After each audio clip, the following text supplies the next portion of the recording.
Saya adalah sahabat beliau dari kecil. Kami teman SD, udah sama-sama juara ini dan itu. SMP-nya beda, tapi kami tetap bersahabat. Kami ketemu di SMA 2 Yogyakarta. Kami adalah kawan OSIS dari kelas 1. Beliau waktu itu jadi wakil ketua OSIS, saya menjadi sekretaris umum. Kami bersama-sama, besar bersama di SMA 2. Lalu kemudian pada waktu kelas 2, kami menjadi capres. Jadi calon ketua OSIS. Jadi saya adalah pesaing beliau. Beliau adalah pesaing saya. Saya kurang dibanding tinggal main ke rumah beliau dekat. Tadi saya juga udah sampaikan sama Bang John, karena saya hanya punya waktu 5 menit, 2 jam sisanya kita selesaikan nanti di pendopo aja sama Mas Anies ya. Baik, jadi saya juga baru terpana bahwa karena tokoh-tokoh yang dihadirkan oleh Mas Refli di sini bukan semuanya mendukung Mas Anies. Ya.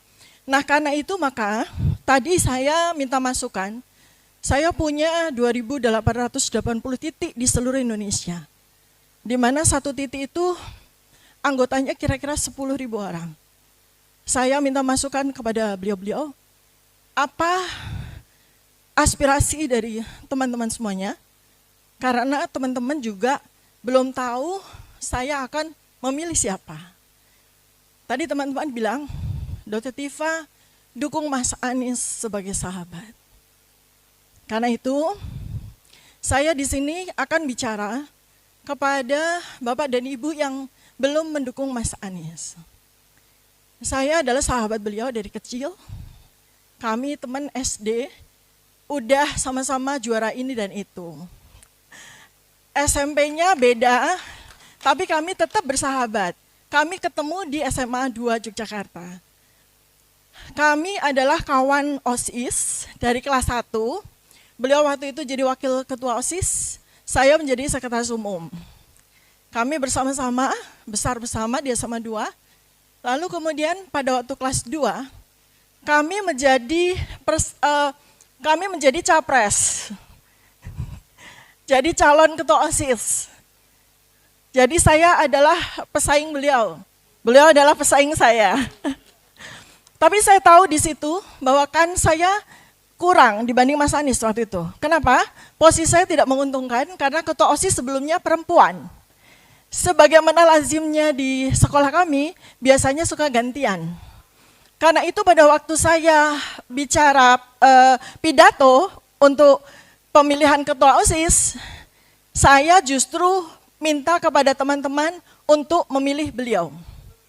Ya, kenapa? Karena selama 1 tahun kami bersama di OSIS, saya melihat bahwa Mas Anies memang dipersiapkan menjadi pemimpin besar. Oleh keluarga, oleh lingkungan, dan oleh barangkali juga bimbingan dari Allah SWT. Jadi saya di sini menjadi saksi bagaimana Mas Anies tumbuh berkembang dengan baik. Sebagaimana seperti yang Bapak Ibu semua saksikan sekarang. Beliau adalah anak yang baik dan beliau adalah manusia yang baik. Saya waktu itu sampaikan ke Mas Anies, Nis ya, beda usia 1 tahun, beliau lebih tua dari saya, jadi sekarang saya panggilnya Mas Anies aja ya. Nis, suatu saat nanti kamu bakal jadi orang besar. Saya prediksi kamu akan jadi menteri, ternyata benar. Sekarang mungkin Mas Anies mau nanya, Tifa prediksikan saya jadi presiden enggak? Saya harus makmum kepada Bapak Abdullah Hehamahua. Bahwa kita tidak boleh mendahului takdir. Sebenarnya presiden itu kita di tahun 2024 sudah ada di Lauhul Mahfuz. Apakah itu Mas Anies ataukah orang lain? Tetapi sebetulnya yang ingin saya sampaikan di sini bahwa pemilihan presiden ini harus kita kawal dengan sebaik-baiknya agar menjadi suatu sejarah yang indah bagi negara ini karena sudah kadung carut marut. Dan keindahan dari pemilihan presiden itu saya percayakan kepada Mas Anies. Karena Mas Anies jago untuk membuat semuanya menjadi indah. Termasuk politik itu akan menjadi indah buat kita semua. Dan itu pelajaran yang sangat penting bagi kita semua. Lalu yang lebih dari itu sebetulnya kalau boleh, karena saya berkembang menjadi ahli prediksi ya. Mungkin Bapak Ibu semua tahu saya Dr. Tifa, silahkan lihat di Twitter saya ya. Saya memprediksi beliau itu kurang lebih, kalau presiden terlalu kecil ya, saya melihat beliau itu nanti akan jadi, betul, akan menjadi Sekjen PBB, dapat Nobel Perdamaian. Itu doa saya kepada beliau. Jadi kalau mau jadi presiden itu sesuatu langkah yang sudah kecil. Saya mau kasih clue, tadi saya udah bilang Bang John, ada clue-clue yang sederhana sekali sebetulnya, bagaimana Mas Anies bisa membalik keadaan. Karena saya kan puluhan tahun ada di lapangan ya, kekuatan Indonesia itu Mas. Jadi kalau yang lain-lain mungkin akan titip pesan, nanti Mas Anies jadi presiden harus begini, harus begini. Mas Anies belum jadi presiden, bahkan jadi capres saja belum ya. Tetapi hari ini sekarang mau saya sampaikan, ada clue-clue penting yang bisa membalik keadaan cepat. Pertama apa? Pemilih Indonesia itu 55% wanita. Tapi di sini saja wanita minoritas ya. Di sini wanita minoritas, saya tadi lihat teman-teman saya perempuan kok sedikit sekali gitu. Nah 55% perempuan itu, 55% perempuan itu sang mama ya, perempuan, 70% adalah wanita dewasa muda, 30 tahun sampai 55 tahun, mereka adalah pemilih aktif, sangat membenci yang namanya pornografi. Ya. Kami sangat terhina dengan pornografi karena perempuan itu menjadi korban. Dan itu adalah clue ya. Saya bilang itu adalah clue. Karena seseorang sudah convince bahwa dia menyukai pornografi. Ya, dan itu sangat melukai hati kami para perempuan. Ya, nah kemudian yang kedua adalah anak muda. 70% dari pemilih itu anak muda. Anak muda ini adalah orang-orang yang sangat butuh inspirasi.